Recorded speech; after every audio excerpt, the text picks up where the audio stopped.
So a couple years ago, a friend posted something about preserved lemons, and because our Mayor lemons are doing so well, I could not resist, and I made salt preserved lemons. Now you think this is odd, but this is really, really super delicious. Today we'll go over how I make them, and I make some with tangerines, and I'll also let you see what these that I had for over a year in the fridge now are gonna look like. Let's get started.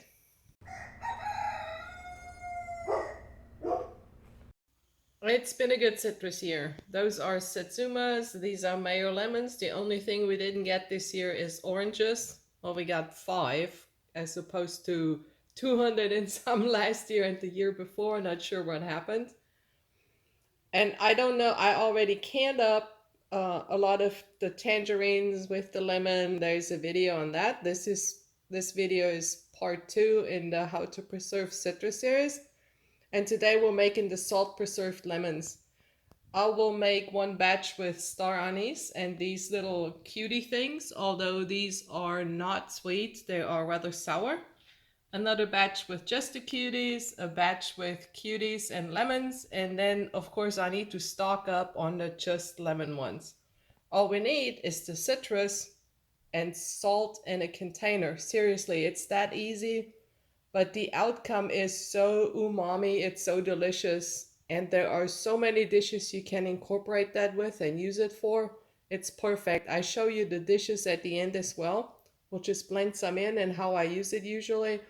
But this is the bomb, really. I'm so glad I found these recipes. So let's start off with the tangerine ones. Of course, you want your tangerines preferably homegrown or organic, and you wash them really well, and then you cut them in quarters, but you want this to be attached still. Okay, so we cut a couple of these.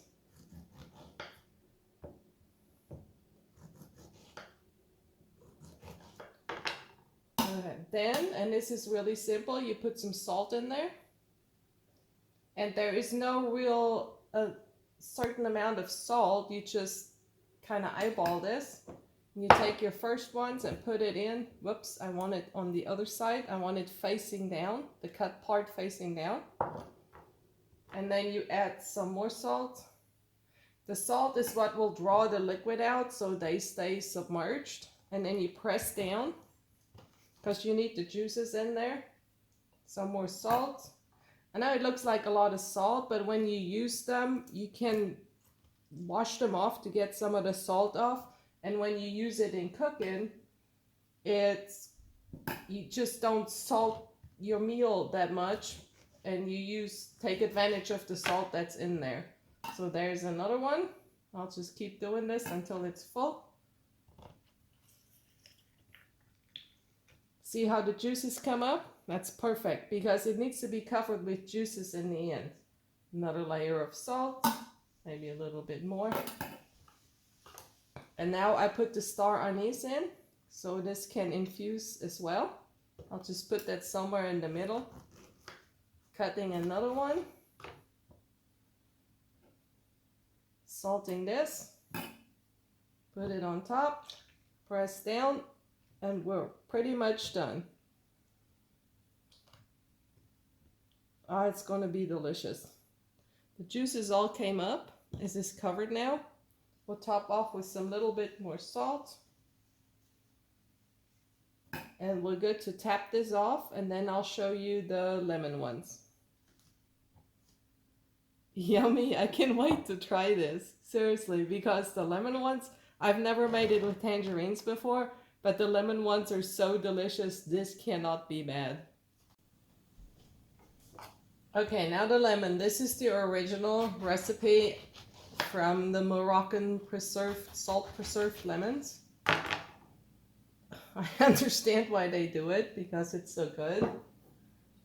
We'll salt this a little bit. We'll get it in the jar and press down. And of course, when you have more lemons in it, it will be easier to press. And another one. I use this for so many things now because I'm kind of hooked on the taste. Now, it doesn't use up a whole lot of lemon, because there's only so much you can fit in a jar. But if you have a big family and you cook a lot, especially Middle Eastern dishes, this is what you want to do. Here's another one. Okay, in it goes. Press hard so the juices come up. These are so fresh, they're still kind of hard. And more salt. You want the salt because the salt and the fermentation over the next 2 or 3 weeks is what preserves that. So you leave them out on the counter for a while. They may start to bubble actually.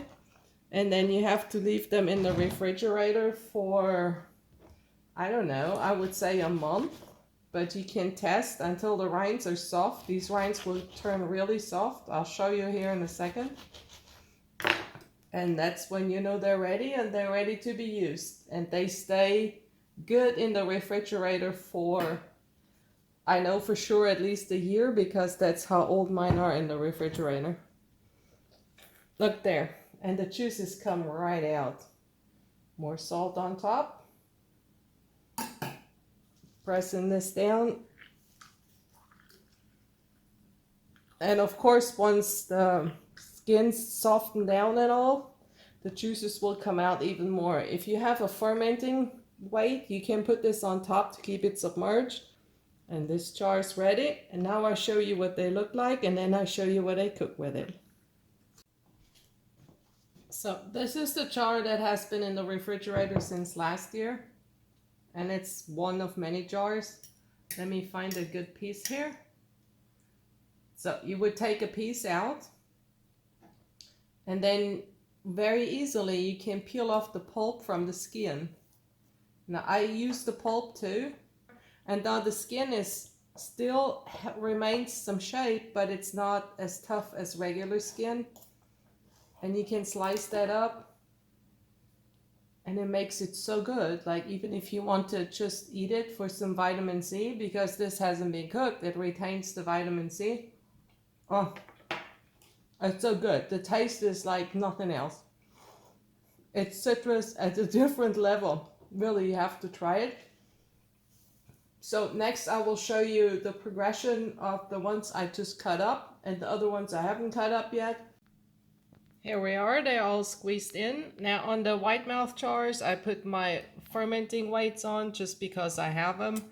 And then I cap them off with the fermenting lid just because I have it. This is really optional. And the others just get a regular lid and a regular band. And see here, the liquid level is right here. I'm not worried about this because the salt will draw out all the liquid and eventually it'll be covered. If it doesn't go fast enough, then just take a spoon and press it down so some more liquid comes out.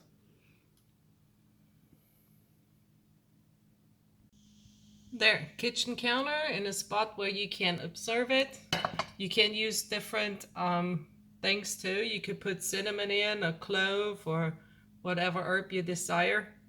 And then we'll check in a week and see what happened. So we're on week 1, well, day 6 of salt fermenting the citrus. And I just want to show you real quick how nicely they're coming along. If I press this down, watch out. You see all the bubbles coming up? This is not from air that was still in there. This is from fermentation. And then this one where I don't have a weight on, same thing. Now the one with the weight, I don't have to worry about it. I just leave it sitting there. And this one, I'll just press down daily until the salt has drawn out more liquid, and then eventually it'll cover it without me pressing it. Already smells so good. It's going to take a little while longer. Now we'll check in again. So we're about at week 2, I would say, and the bubbling has pretty much ceased. They all look good. And I'm getting ready to stick them in the refrigerator for about another month. I'm not sure this comes across on the film, but see, the skin is no longer this plump skin. It's almost a little bit like a waxy consistency. And it will soften up a little bit more, but it will retain its shape. It's not like it's gonna be squishy soft. It's just different. I'm just gonna put the caps on now and then stick it in the fridge, and in a month or two it's good to go, and it stays good in the refrigerator a year, 2 years. I would bet on 2 years. Delicious, well worth making. When you get ready to use it, you end up with three products. You have this juice that's thick, kind of syrupy. You have the pulp you can pull off the rind, and then you have the rind you can sliver. The pulp is excellent with chicken. You can marinate your chicken with it, or marinate fish, or cook it with fish. The pulp and juice, both are great for hummus and guacamole. I don't even bother with lemon juice anymore. I just use this for my hummus. And also, you can take the slivers and use it like beer salt.